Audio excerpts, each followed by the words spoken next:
Bom dia, hoje é segunda-feira, 28 de setembro, está no ar o Band Entrevista. Bom dia, Rodrigo Loureiro. Bom dia, Flávia Freire, bom dia a você que nos acompanha aqui diariamente na audiência da Band Nordeste. Flávia, vamos aos destaques do dia. Vamos sim, olha, o home office virou um novo normal para muitos, não é mesmo? Hoje teremos mais detalhes sobre esta forma de trabalho. Mesmo durante a pandemia, tiveram dois setores que se destacaram nas contratações. Vocês sabem quais foram? Durante o programa a gente descobre. As leis de trânsito estão mudando e aqui você fica sabendo todos os detalhes. E a nossa entrevistada de hoje é a deputada federal pelo Rio Grande do Norte, Carla Dickson. O Band Entrevista está no ar.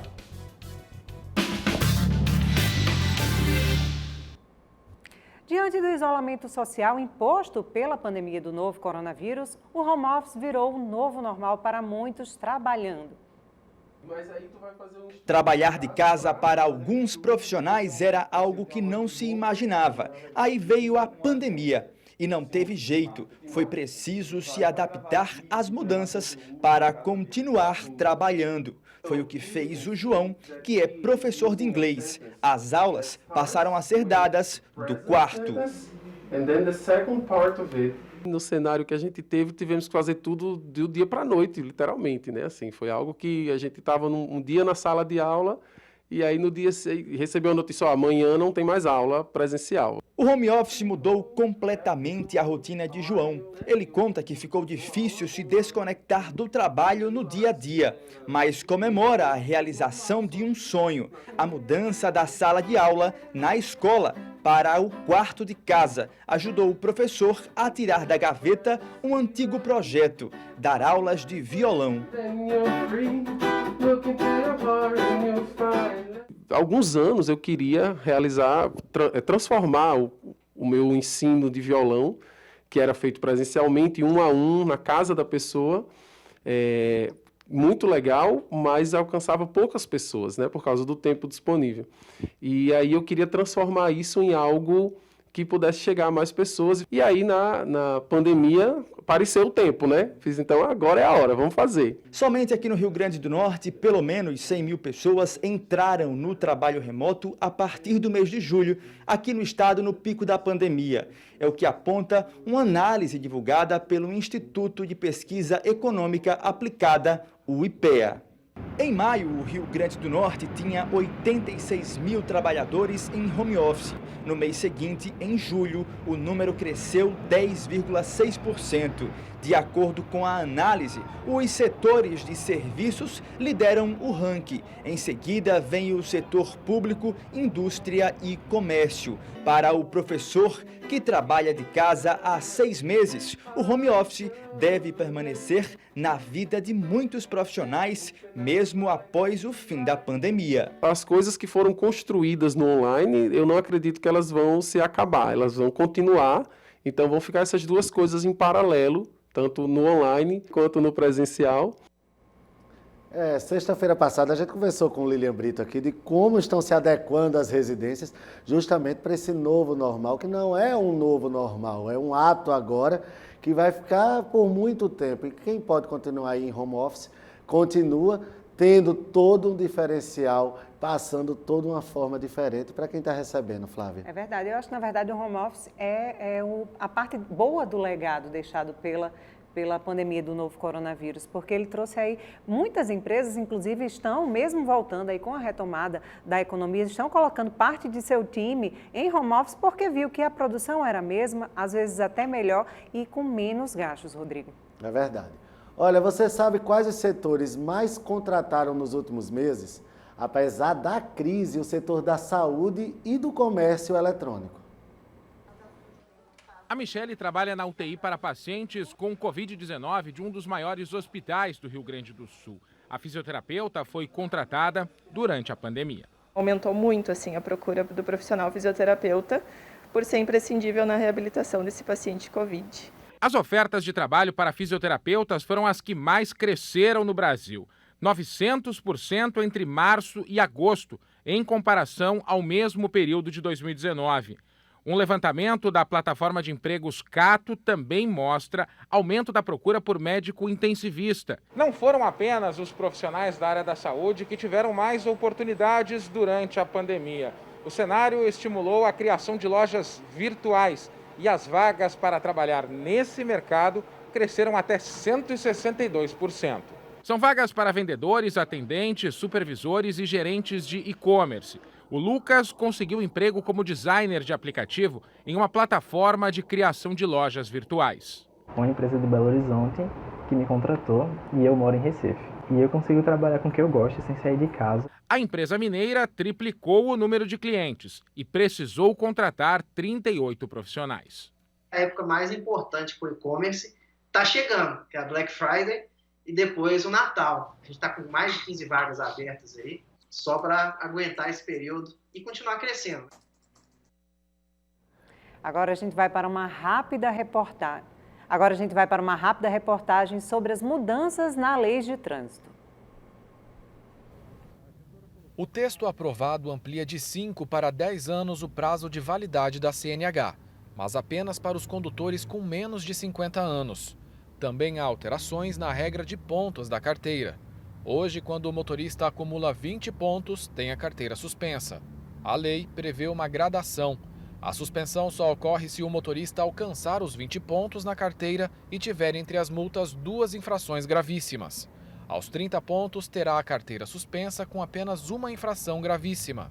E aos 40, independente da gravidade das multas. O projeto original proposto pelo presidente Jair Bolsonaro também derrubava a obrigatoriedade do uso de cadeirinhas para crianças. Mas esse ponto foi retirado do texto aprovado. Crianças com até 10 anos de idade que ainda não atingiram 1,45 m de altura devem ser transportadas em cadeirinhas adequadas ao peso. O novo código também prevê o fim da pena alternativa para motoristas bêbados que causarem mortes no trânsito. O Código Penal prevê de 5 a 8 anos de prisão. Olha, muito importante essas mudanças, porque vai deixar mais rígido algumas coisas e vai também deixar mais flexíveis outras. Tem que se ponderar, Flávia, aí essa questão do tempo da nova habilitação, porque se pesa no bolso quando vai renovar, mas também você vai ter aí mais tempo para ser avaliado novamente e ter sua carteira de volta. O número de pontos aumentar é também preocupante porque você vai ter mais gente aí fazendo mais multas e cometendo mais infrações, Flávia. Exatamente, bem que você disse aí, quando mexe no bolso é que as pessoas procuram realmente fazer algo diferente, né? Seguir as leis. O grande problema nesse número de pontos que foram aumentados é exatamente o número de ocorrências que vão acontecer. Pior ainda é a gente estar tendo que discutir infrações, pontos, quando na verdade todo mundo deveria ir trabalhar com bom senso, viu, Rodrigo? É verdade. Olha, a máscara contra a Covid é quase um disfarce e por isso prejudicou o trabalho da polícia na busca por suspeitos. A solução foi usar a inteligência artificial. Indispensáveis hoje em dia, as máscaras não escondem só o sorriso, mas também traços do rosto. Imagine na correria do dia a dia nosso cérebro ainda tendo de se virar para entender expressões e até reconhecer alguém. Eu encontro algumas pessoas que eu conheço e tenho uma certa dificuldade para reconhecer. Acontece sim, que muitas pessoas quando a gente acaba passando, porque nem todos conseguem diagnosticar a característica do outro. Para as máquinas, a dificuldade é a mesma. Um estudo do Instituto de Padrões e Tecnologia dos Estados Unidos diz que as máscaras conseguem enganar até aparelhos usados pela polícia. A Secretaria de Segurança Pública da Bahia precisou ajustar a tecnologia de reconhecimento facial. Analisando apenas 50% do rosto, as câmeras conseguem identificar criminosos mesmo de máscara. Prova disso é que depois dos ajustes, 4 pessoas acusadas de terem cometido crimes já foram presas em Salvador com a ajuda do sistema. A ferramenta compara traços dos rostos com as imagens disponíveis no banco de procurados. Quando o alerta é gerado, uma equipe é acionada para fazer a abordagem. Ter um alerta com 94% de similaridade de uma pessoa usando máscara, você tem mais do que um indicativo de que você está indo pelo caminho certo. Olha, Rodrigo, 94% de similaridade mesmo com máscara, né? Isso é realmente uma saída. Eu estava há poucos dias indo numa farmácia e eu estava exatamente pensando nisso. Normalmente na farmácia não se pode entrar com capacete, não se pode entrar com nada que não deixe o rosto à mostra, né? E agora, nessa situação de pandemia, teve que tudo mudar. Você entra e realmente não é reconhecida a momento algum. E aí onde a inteligência tem que funcionar. Porque, como você disse, hoje facilita, porque você não precisa. Antigamente a gente via nos filmes, o disfarce era justamente a máscara, e agora não. A máscara está presente em todo mundo e que bom que a inteligência está aí contribuindo para desvendar, para poder localizar e saber realmente quem é quem, e deixar as pessoas mais tranquilas no momento onde todo mundo é comum, todo mundo está vestindo praticamente a mesma roupa, está com o rosto ali coberto para todos. Faz parte agora de toda a paramentação diária de todos nós, né? É verdade. Olha, a gente vai agora para um rápido intervalo comercial, não sai daí. No próximo bloco nós vamos conversar com a deputada federal Carla Dickson, do PROS aqui do Rio Grande do Norte. Só um minutinho, a gente está de volta. Com o nosso Band Entrevista, recebendo aqui via Skype online a deputada federal pelo Rio Grande do Norte, doutora Carla Dickson. Doutora Carla, bom dia, seja muito bem-vinda aqui ao nosso Band Entrevista. Bom dia, Rodrigo, bom dia, Flávia. É um prazer estar aqui com você. Estava com saudade já, viu? É verdade, estávamos com saudades, mas trazendo agora aqui já uma nova realidade na pandemia, com esses números em queda. Então, é a gente que já tinha batido muito papo, doutora Carla, sobre a questão do ápice, de como seria. Hoje a gente vê uma nova realidade, um novo cenário no Brasil e também aqui no Rio Grande do Norte. Como a senhora, como médica, como é que está analisando essa fase do Covid-19 aqui no Rio Grande do Norte? Eu estou analisando, né, tanto eu como o Dr. Albert Dickson, que trabalhamos na frente, no atendimento ao paciente com Covid, pelo menos a nível de telemedicina, nós estamos felizes com o que estamos vendo aqui no estado do Rio Grande do Norte, em Natal, e mais felizes ainda, porque tanto eu como o Dr. Albert, nós somos defensores da ivermectina, do tratamento precoce. E uma das coisas que nós éramos muito criticados é que não tinha estudo científico sobre isso, e graças a Deus está acontecendo uma enxurrada de estudos científicos comprovando que a ivermectina, ela tem a capacidade, sim, de diminuir a replicação viral.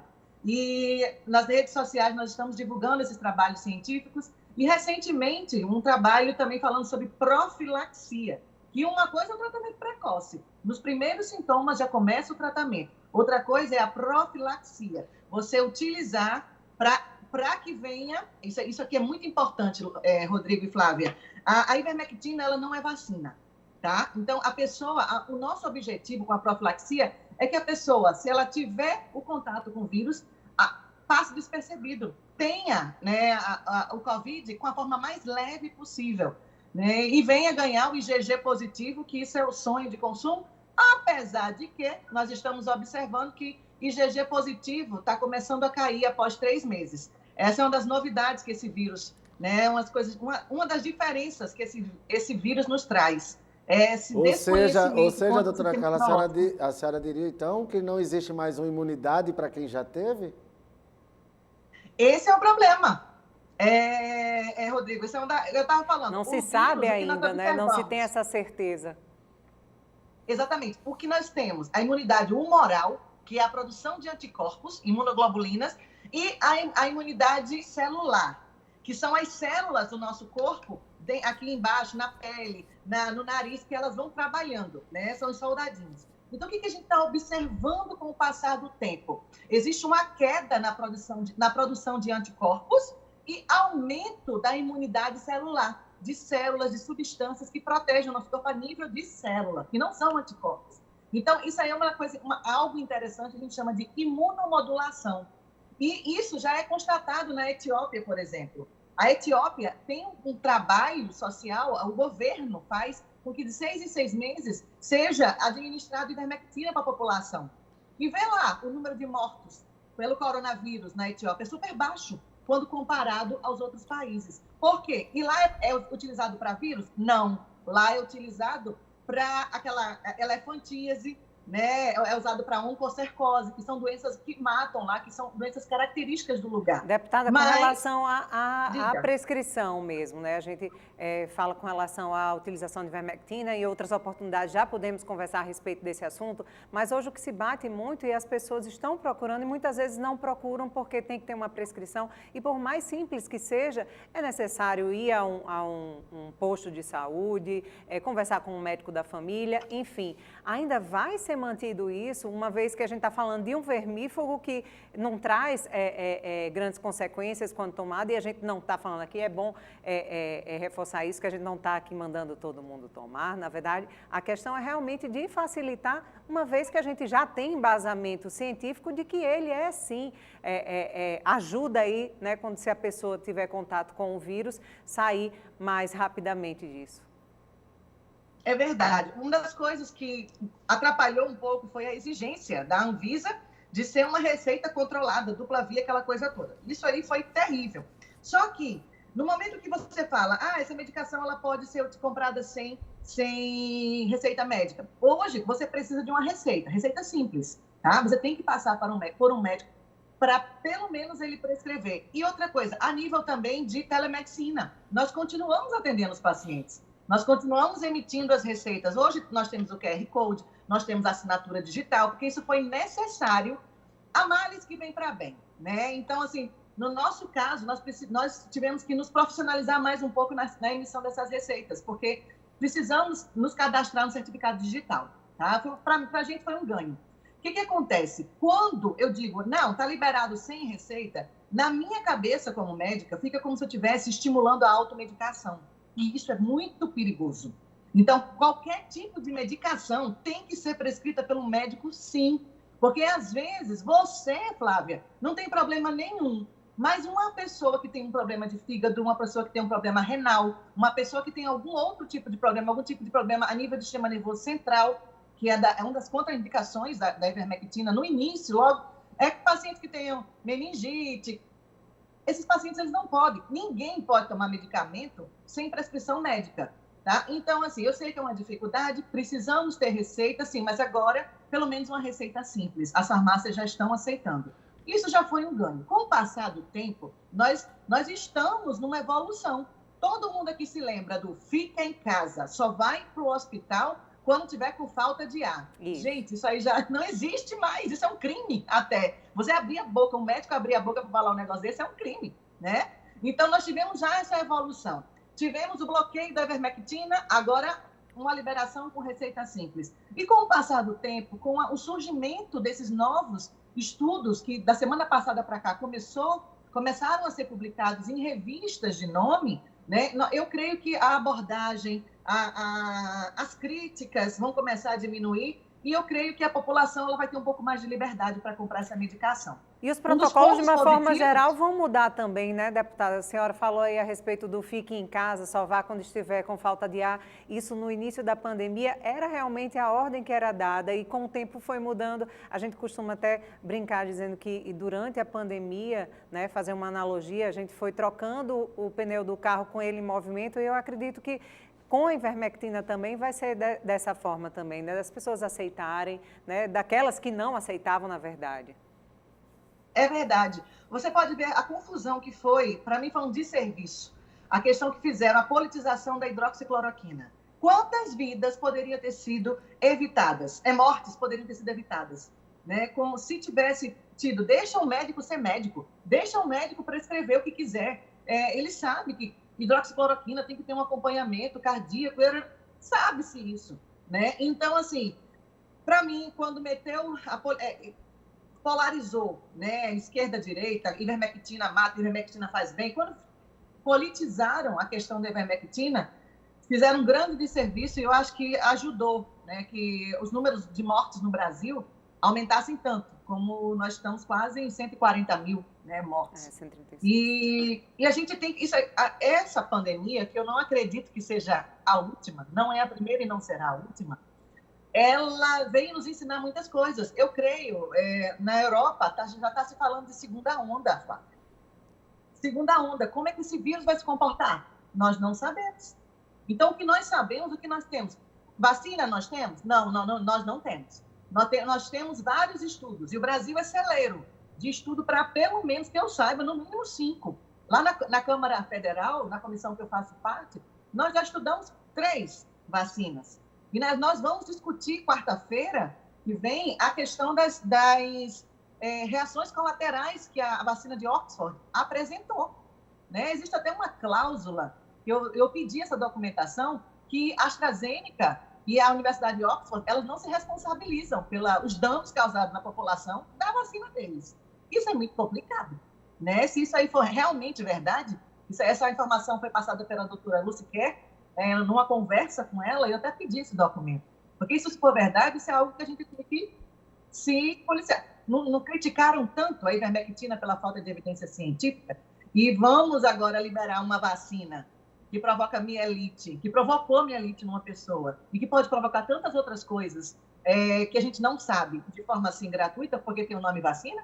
Isso é muito complicado. Então, estamos de olho aberto, nós estamos antenados nessa questão Covid, mais do que nunca agora nessa a comissão externa da Câmara Federal, e trazendo todas as informações necessárias para a população. Deputada, vamos falar um pouquinho da sua atuação parlamentar. Semana passada a senhora participou de uma reunião com a Secretaria Nacional de Políticas Públicas para as Mulheres.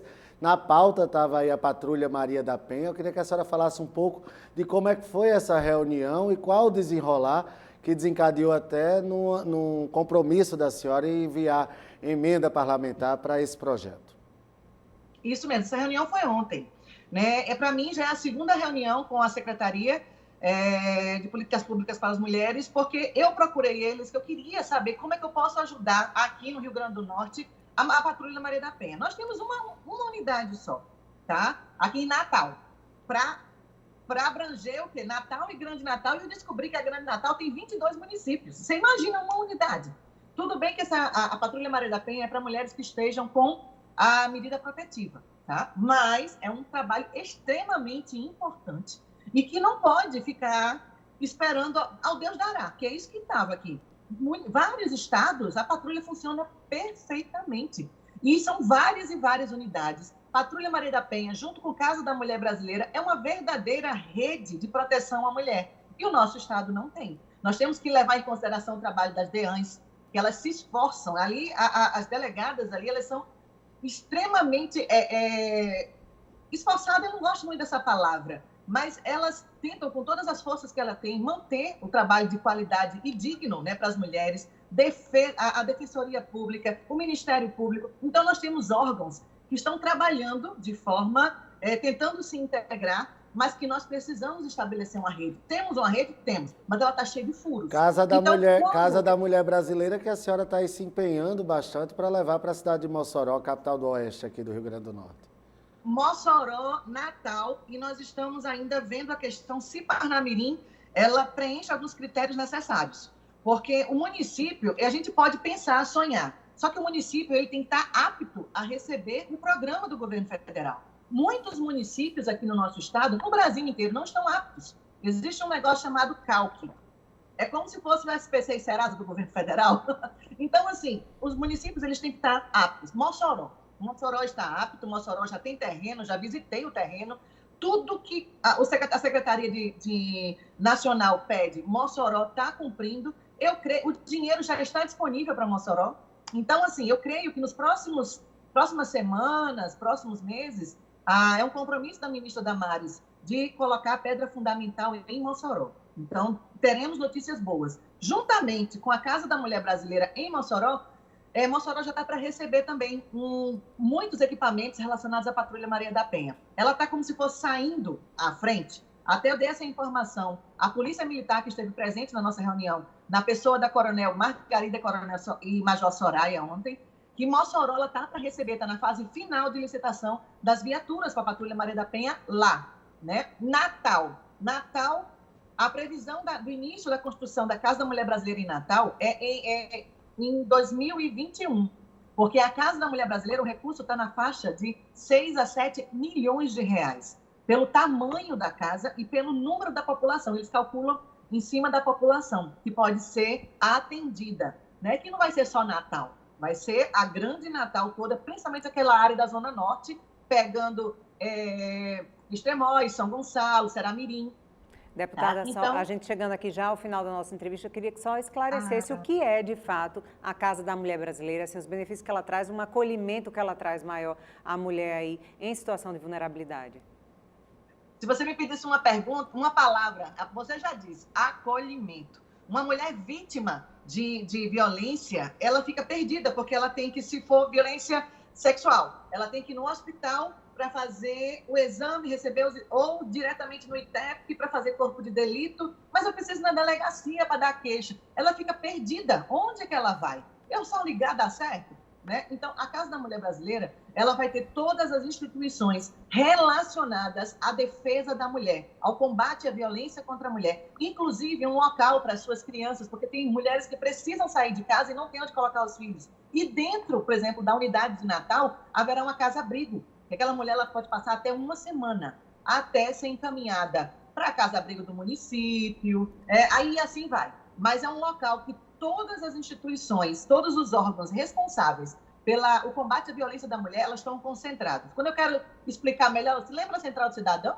Que tem, você tira CPF, Detran, não sei o que, não sei o que, não sei o que lá. Pronto. É como se fosse uma Central do Cidadão mais voltada para o combate à violência contra a mulher. Deputada, como o Flávia falou, a gente está aí correndo aqui no finalzinho do programa, mas eu queria que a senhora falasse bem rapidinho sobre essa questão da reta Tabajara, ali da BR-304, que foi uma polêmica muito grande e que aí a bancada federal e a senhora como parlamentar tem que se empenhar um pouco para tentar e voltar essa obra e acelerar, porque muitos acidentes, até com mortes, estão acontecendo ali.